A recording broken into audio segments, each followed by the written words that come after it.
Contact Entreprise vous présente Libreco.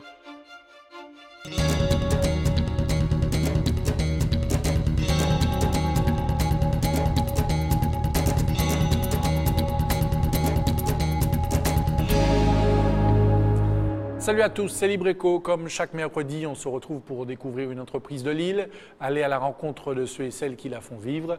Voici donc le sommaire de ce soir. La succession d'entreprises à travers une histoire familiale. Trimarg fête ses 40 ans cette année. Le créateur Éric Desjardins, décédé depuis, a passé le relais à sa fille. Poursuivre l'œuvre de son père, c'est une opportunité, mais aussi une responsabilité parfois lourde à porter. La nouvelle gérante a pourtant trouvé sa place. Sans oublier le bon plan de la semaine, les chiffres et données économiques de Lille. Vous êtes prêts? Nous aussi, Libreco, c'est parti.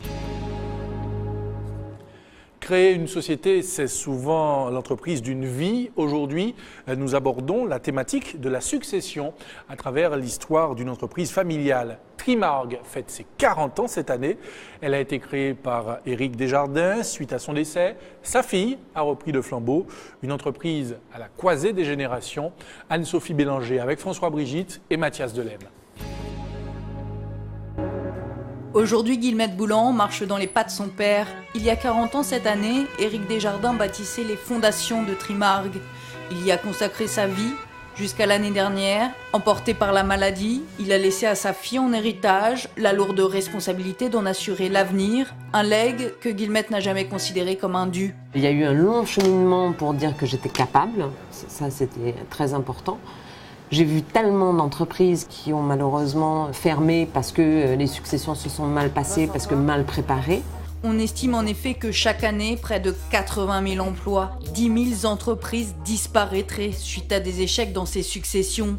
Preuve qu'un nom ne suffit pas à prétendre à des fonctions de direction, d'où aussi l'importance d'une transition bien préparée, de la nécessité d'imprimer sa marque auprès des clients, mais aussi des salariés. Autour de la table aujourd'hui, Alice Aurore, comptable. La partie technique, c'est OK, c'est clos, c'est-à-dire qu'on ne prend pas un autre véhicule, on a déjà. Maurice Chartier, directeur commercial. C'est pour ça, si tu veux, que j'avais dit, on part sur une Swift. Gabriel Burgos, logisticien. Est-ce qu'on pense que le rallye... Et enfin Thierry Lotto, directeur technique. Par rapport à ça qui va avoir un coût aussi. Des maillons essentiels de l'entreprise. Tous ont connu la direction d'Éric Desjardins, une ère où ce genre de réunion aurait été improbable. À l'époque de M. Desjardins, cette forme de réunion n'existait pas du tout.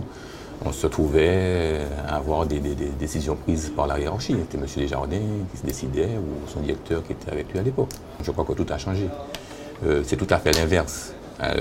Madame Boulan, actuellement, qui a pris en charge la société, ne prend aucune décision, je dirais, sans l'appui de ses collaborateurs. Si elle a fait cette démarche auprès de nous, c'est parce qu'elle en avait absolument besoin, parce que c'est un domaine bien particulier. Ce management participatif, c'était aussi une nécessité dans la période de vulnérabilité que représentait la transmission. J'ai besoin que mes employés soient avec moi et qu'ils le fassent avec moi, de façon à ce que ce soit un projet commun et qui puisse perdurer. C'est-à-dire que si j'arrive ici avec de nouvelles idées qui sont à l'encontre de leur façon de travailler, ça ne peut pas fonctionner, ça n'est pas possible. Alors, quelquefois, ça fonctionne dans les rachats, mais ça ne fonctionne pas dans une succession. Parce que dans une succession, c'est la continuité. En effet, pas question de balayer les 40 ans pendant lesquels Trimarg a assuré des bases solides. Les points forts de l'entreprise, son expérience, le SAV par exemple, un service 7 étoiles, synonyme d'excellence pour l'enseigne. Qu'est-ce qui se passe exactement? Le scan ne fonctionne pas, ça n'arrive plus sur les postes, non, c'est ça? Non, ça n'arrive pas, ça ne se déclenche pas, rien ne se passe. D'accord, vous avez eu des changements informatiques dernièrement? C'est un des points les plus importants de toute façon, maintenant pour pouvoir continuer à pérenniser des machines. La preuve, on a des machines qui ont plus de 10 ans, qui continuent à tourner sans problème. Et une grosse manne financière pour la société. Mais la succession a aussi été l'occasion de se remettre en question, de lancer une nouvelle offensive sur le marché. Julien, commercial, passe de longs moments chez ses clients pour identifier leurs besoins et surtout fournir une réponse adaptée. C'est vrai que dans le secteur, il y a énormément de concurrence, ça c'est sûr. Mais pour vraiment différencier des autres, il faut être très à l'écoute des clients, prendre le temps d'étudier les besoins et de proposer des solutions qui conviendraient parfaitement à l'utilisation du client. Un service de qualité plutôt que des volumes de vente, car malgré la conjoncture, la stratégie de Trimarg, c'est de s'inscrire dans la durée. Même si le chiffre d'affaires est moins bon, le meilleur conseil prime toujours, parce qu'en fait le client nous remerciera toujours de l'avoir servi comme il faut. La Martinique subit l'influence du marché mondial. Le marché mondial aujourd'hui c'est quoi? Ce sont des fabricants qui décident qu'il faut produire 10 000 boîtes par mois pour gagner leur vie. Nous ne sommes pas là pour faire de la performance en quantité, nous sommes là pour faire de la performance en qualité. Donc que nous soyons le premier marchand de boîtes de Martinique, ça ne nous intéresse pas puisque ça ne correspond pas à notre philosophie. Dans le temps, une machine à laver, ça durait 20 ans, tout le monde était content, une machine à laver, on la réparait. Aujourd'hui, une machine à laver, c'est tous les 3-4 ans qu'on la change. Qui a raison, qui a tort, je ne sais pas. Notre choix, nous, c'est de réparer la machine à laver. Et pour aller plus loin avec nous, Madame Guillemette Boulan, bonsoir. Bonsoir. Et merci d'être avec nous. Vous êtes donc la gérante de la société Trimarg. Alors, j'aimerais qu'on revienne un petit peu sur les premiers jours, les premières semaines, quand vous avez repris le flambeau, comme on le dit dans ce reportage. Comment ça se passe? Comment on se sent? Et puis, quelle a été votre réaction aux commandes de l'entreprise? Alors, au préalable, j'avais fait une enquête auprès de chaque salarié, l'un après l'autre, en leur demandant quels étaient les atouts, quels étaient les inconvénients de l'entreprise. Et de cette enquête, il est ressorti un certain pourcentage par rapport à ce que tout le monde pensait. Et donc ensuite, je leur ai demandé leur aide en réunion, de m'aider à ressortir quelque chose pour l'avenir. Et donc on a pris des décisions collectives par rapport à ce qu'on voudrait que l'entreprise devienne ou perdure. Parce qu'en fait, ce n'est pas devenir, c'est continuer quelque chose. Et du coup, donc, on a modifié certains problèmes qu'on avait de notoriété. On était connus par nos clients, mais pas par les autres. Tout ça s'est fait de manière collective, en tout collective. cas. Alors, est-ce que n'importe quel profil peut succéder à ses parents et se retrouver comme ça, du jour au lendemain, à la tête d'une société? Non, je ne pense pas. Je pense qu'il faut avoir un minimum d'expérience. On ne peut pas arriver avec des idées préconçues devant un employé et lui expliquer que bon, ben, c'est comme ça et pas autrement. Et puis quelquefois, ça peut être le contraire de ce que pensait peut-être le père, la mère. Il y a un conflit de génération aussi. Non, il faut avoir de l'expérience. Ça veut dire qu'il faut un minimum de présence, de formation au sein du domaine dans lequel on est amené à évoluer? Oui. Soit il faut avoir travaillé dans l'entreprise au préalable pendant un certain temps pour savoir de quoi on parle. Soit il faut avoir une expérience. Donc très clairement, ça a été votre cas, si on comprend bien. Vous avez suivi un petit peu, marché sur les traces de votre père. J'ai une expérience d'abord personnelle, et puis ensuite j'ai travaillé au sein de l'entreprise. Alors, dans le reportage que l'on a vu, Madame Boulan, on parle beaucoup du management participatif. J'aimerais avoir votre vision de ce management participatif, justement. Comment vous le concevez ? Je pense qu'il est important pour que quelqu'un adhère à un projet, qu'il fasse partie de ce projet. S'il ne fait pas partie du projet, il ne peut pas adhérer. Qu'il soit impliqué à 100%. Voilà, il faut qu'il soit impliqué. Donc il faut que ça vienne aussi de lui. Donc à partir du moment... Puis en plus, il y a des gens qui travaillent là depuis 40 ans et qui ont des idées. Et pourquoi pas exploiter ces idées. Donc du coup, quand on prend une décision par rapport à quelque chose d'important pour l'entreprise, qui donc modifie nos vies à chacun d'entre nous, individuellement, c'est important d'avoir l'avis de chacun pour pouvoir en faire un pot commun. Et ce pot commun entraîne que chacun, individuellement, met son pierre à l'édifice, sa pierre et permet d'avancer. D'autant que bien souvent, on passe plus de temps au travail qu'à la maison, comme vous parliez de vie au quotidien. C'est beaucoup plus simple d'avoir une convivialité plutôt que de ne pas se supporter. C'est ça. Et ce projet commun là, dont vous parlez, Madame Boulan, comment le faire perdurer, justement, au quotidien, sur la durée? Il faut l'animer. Il faut l'animer, et il faut l'animer régulièrement. Parce que je pense que c'est un travail de longue haleine. Oui, mais c'est une vision à longue haleine aussi. Donc non, il faut l'animer, il faut en parler régulièrement, il faut avoir les avancées, tous les sujets sur lesquels, par exemple, on projette, avant d'arriver à la finalité, moi je communique beaucoup sur les petits pas qui sont engendrer et qui arrive à la finalité. À la finalité. On est tous fiers à la fin. Alors, j'aimerais avoir votre avis sur un point. Quand on parle des cédants et des repreneurs martiniquais, on constate que seul 1/3 des entreprises sous-estiment le facteur humain, alors que visiblement 2/3 des sociétés ont des difficultés. On parle de licenciement, de conflits, de retard dans l'exécution des tâches. Pourquoi cette notion du facteur humain, selon vous, a tant de mal à être prise en compte chez nous? Alors que, comme vous le disiez, c'est une donnée fondamentale, en fait. Parce que je pense qu'on est toujours dans une société un peu paternaliste. Qui se retrouve à tous les niveaux. Donc on est encore dans une hiérarchisation, mais qui existe en métropole de la même façon. C'est des systèmes américains qui sont un peu plus participatifs, sauf les grosses multinationales. Donc du coup, ça entraîne chez les employés, je pense que ça génère de la frustration. On s'installe dans une certaine exactement, frustration. Et cette frustration ne peut pas être bénéfique. C'est pas possible, ni pour soi, ni pour l'entreprise. Ni pour l'entreprise. Alors, si on regarde ce chiffre, Madame Boulan, après 6 ans, de manière générale, 20% des entreprises reprises ont disparu. Est-ce que transmission rime le plus souvent avec échec?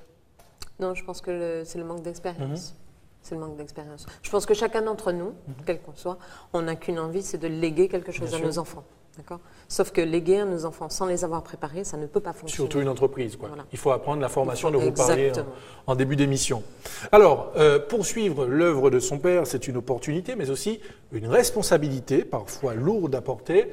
La nouvelle gérante a pourtant trouvé sa place, un travail qu'elle n'aurait pu accomplir sans la loyauté des salariés, mais aussi leur attachement à l'entreprise et leur envie de la faire perdurer à travers le temps. Regardez. Depuis 1977, Marie-Aline illumine l'accueil de Trimargue. Comme la plupart des salariés, elle a connu Guillemette Boulan toute petite sur les bancs de l'école. Je dirais d'une certaine façon qu'on a grandi avec elle. Je suis heureuse de travailler avec elle. D'accord. De voir, comment dirais-je, l'évolution. Si voir Guillemette aujourd'hui derrière ce bureau est une évidence, c'est que ce siège n'a jamais été trop grand pour elle. La responsabilité était pourtant lourde à porter, préserver les bases solides de l'entreprise que seul le temps permet de construire, mais aussi demain, peut-être les transmettre. C'est très difficile, parce que d'abord il y a un deuil. Je suis fille unique, c'était mon père, donc c'est important. De l'autre côté, il y a un grand positif. Il a mis des bases sur quelque chose et moi, je n'ai plus qu'à continuer ces bases-là avec ma personnalité, ce que je suis. Donc du coup, à la reprise de l'entreprise, c'était de dire comment modifier, comment faire avancer l'entreprise pour qu'elle puisse perdurer. J'ai aussi 4 enfants. Donc il y a aussi, je pense que mon père, quand il a été jusqu'au bout, c'était de dire je veux donner quelque chose à ma fille. Donc là, l'idée est de dire aussi je veux donner quelque chose à mes enfants. Mais pour donner quelque chose à mes enfants, il faut que ce soit vivant, il faut que ce soit sain. Mais aussi un projet, un état d'esprit commun. Après 23 ans dans l'entreprise, Thierry est par exemple le gardien d'une tradition. Pourtant, lui non plus n'hésite jamais à se remettre en question. C'est un savoir-faire, c'est un partage aussi entre techniciens et puis direction technique pour qu'on a un problème, savoir se remettre en cause, savoir revenir en arrière pour se dire bon, peut-être que j'ai pas fait les bonnes choses. C'est des choix à faire à des moments donnés. Mais surtout, toujours quand on dit renouvellement, il y a une formation qui n'est pas négligeable. On est obligé de le faire. Si on ne le fait pas, on est dépassé. Mais cet avenir, c'est aussi Julien qui l'incarne. Ce jeune commercial vient d'être recruté. Cette façon de gérer l'entreprise, moi, me donne l'impression, me motive beaucoup plus. Et me donne vraiment cette sensation de travailler vraiment dans un but commun et me pousse justement à réaliser mes objectifs, voire à les dépasser. L'envie de se dépasser, donner du sens à des métiers, associer les salariés aux objectifs, le management participatif aurait le vent en poupe. Pourtant, selon cette sociologue, il a aussi d'autres enjeux. On incite de plus en plus à mettre l'être au centre des préoccupations, au centre de l'activité, pour qu'ils participent à une œuvre commune, parce que c'est bien ça, ce dont il s'agit. Et très souvent, je crois que ce qui manque, c'est que les plans de formation restent très formalisés, axés sur les objets en lien avec la chose de l'entreprise. Il n'y a pas de module, ce serait révolutionnaire sur un plan de formation d'avoir des modules autour des grandes questions qui irriguent la société d'une manière générale, parce qu'on ne considère plus le salarié comme quelqu'un qui vient produire point, mais comme un individu acteur d'une société plus largement et d'un microcosme qu'est l'entreprise. À leur échelle, les salariés de Trimark n'auront d'ailleurs pas simplement répondu à de simples objectifs de rentabilité, mais surtout réfléchi à un enjeu, la transmission d'une entreprise familiale qui fête ses 40 ans. Je dis qu'on a fait du bon travail et j'espère que ça va continuer encore quelques années. Alors, on espère que ça va durer quelques années, comme dit cette dame. Justement, on a insisté tout à l'heure sur le SAV, le service après-vente, au sein de votre société. Comment coordonner la bonne gestion du SAV? Parce que je pense que ce n'est pas simple, ce n'est pas évident tous les jours. Non, c'est une gestion de logistique en Martinique qui est assez compliquée. Et on a un directeur technique qui est très alerte sur ce genre de choses. Il sait où sont les clients, il connaît parfaitement la Martinique. Ses techniciens l'appellent régulièrement pour lui dire où est-ce qu'il y a des embouteillages, où est-ce qu'il n'y en a pas, et ainsi de suite. Donc il envoie ses techniciens en dépannage au plus juste, au plus sûr, le plus rapidement possible. Avec un bon réactivité, je suppose. Réactivité, dynamisme. Et tout ça est lié très certainement à la formation de vos collaborateurs, je suppose, puisque tout évolue très vite, les techniques évoluent très vite, surtout que vous êtes dans un domaine qui est particulier. On est dans un domaine qui est assez particulier. Comment ça se passe à ce niveau? Est-ce qu'il y a un processus de formation qui est mis en place régulièrement? Oui, régulièrement, on a des techniciens qui partent en formation, d'abord parce qu'on est juxté à l'informatique, donc il faut vraiment avoir les dernières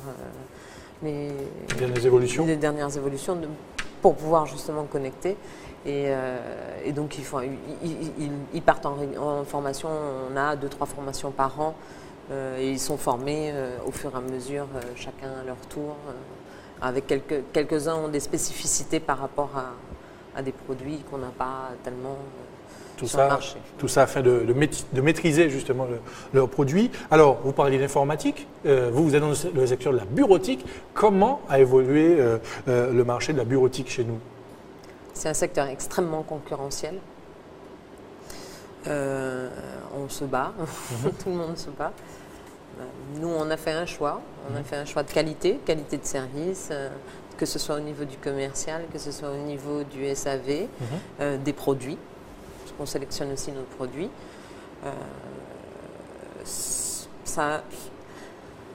Évidemment, on ne sera jamais une énorme entreprise, on ne sera jamais une grosse entreprise avec un parc extrêmement important, mais en tout cas, on aura toujours, en tout cas, c'est ce qu'on veut, on aura toujours la qualité du service, conseil client qui est important et suivi SAV du matériel qui est mis en place. C'est votre maître mot chez vous. C'est qualité. Vous restez avec nous, on vous retrouve tout à l'heure, Madame Boulan. Place à notre éclairage autour d'une donnée économique, c'est le chiffre de la semaine. Alors que les aéroports de l'Hexagone ont battu leur record de fréquentation en 2012, 168 millions de passagers, la Martinique, comme les autres aéroports ultramarins, ont des performances en recul. Aimé Césaire arrive en queue de peloton avec une baisse de 5,5%, derrière la Réunion, moins 3,3%, la Guadeloupe, moins 2,7% et enfin la Guyane, moins 2,2%. Le nombre de passagers est repassé sous la barre des 10,5 millions. L'activité a du plomb dans l'aile depuis plusieurs années, mais 2011 avait pourtant signé une timide reprise, avec 4,1% de passagers en plus qu'en 2010. Le niveau du trafic était nettement supérieur alors à celui des 7 dernières années, une augmentation qui s'accompagnait aussi de l'inauguration de la liaison Roissy-Charles de Gaulle. Un an plus tard, les chiffres sont à nouveau dans le rouge et la pérennité de cette nouvelle ligne est elle aussi menacée. Tout à fait autre chose à présent, comme tous les mercredis, on découvre un concept innovant, un porteur de projet, c'est le bon plan de la semaine.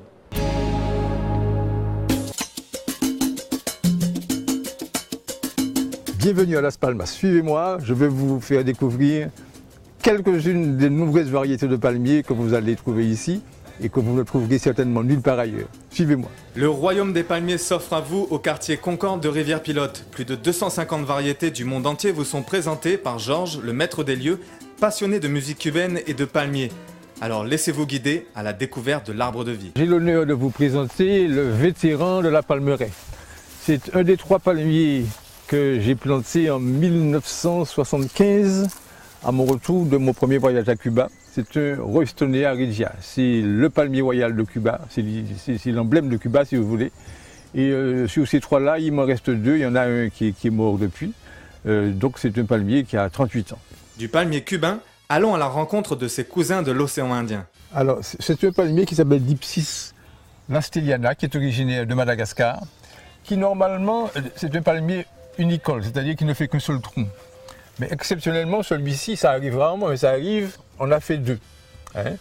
Alors, cet enduit que vous avez là, c'est une sorte de cire qui se trouve sur la partie supérieure du tronc.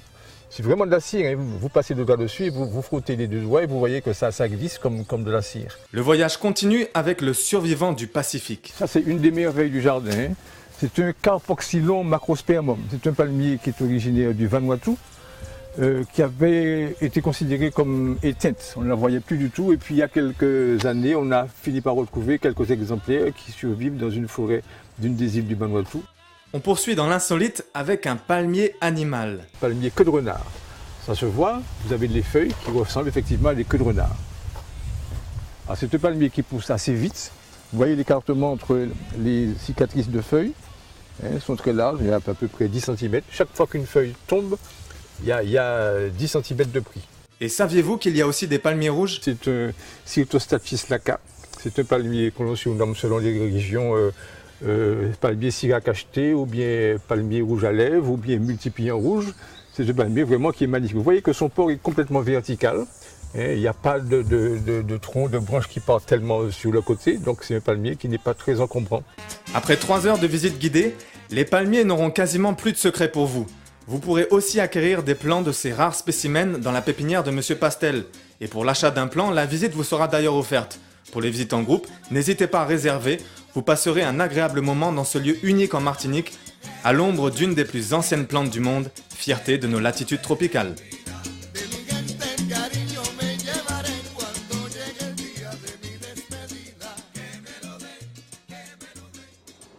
Voilà, en espérant que vous avez pris bonne note. Libreco est quasiment terminé, mais juste avant, le mot de la conclusion avec Madame Guillemette Boulan, peut-être sur les projets, les perspectives de développement pour votre société, qui a 40 ans maintenant, ce n'est pas rien, pour cette grande dame, hein, qui est Trimargue. Quels sont les projets? C'est reparti pour 40 ans? Oui. Maître mot, qualité, amplifier la qualité, amplifier ce service, parce qu'on a notre place. C'est ça. Oui, une expérience surtout. 40 ans, ce n'est pas rien. En tout cas, merci d'être venu nous parler de votre société. Vous saluerez les collaborateurs, une quinzaine, je crois, au sein de cette société. Et puis, à très bientôt. Libreco est presque terminé, mais avant, comme chaque semaine, l'actu Contact Entreprise. Demain, jeudi 14 mars, Contact Entreprise organise avec l'Association pour le développement de l'emploi et de l'insertion sur le centre de la Martinique une rencontre entre des chefs d'entreprise et des demandeurs d'emploi de la CACEM. Et puis vendredi 15 mars, de nombreux membres de Contact Entreprise participent à l'Assemblée générale de Réseau Entreprendre Martinique, association qui accompagne les porteurs de projets d'entreprise susceptibles de créer au moins 3 emplois. Voilà pour l'actualité de Contact Entreprise comme chaque semaine. En attendant, Libreco est terminé. On se retrouve mercredi prochain, même heure, même antenne. Passez une très bonne soirée sur ATV. À bientôt.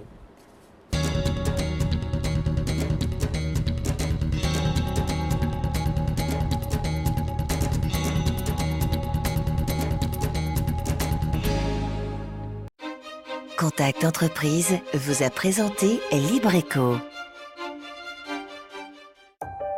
Retrouvez cette émission dès maintenant et pendant 7 jours sur atv.mq.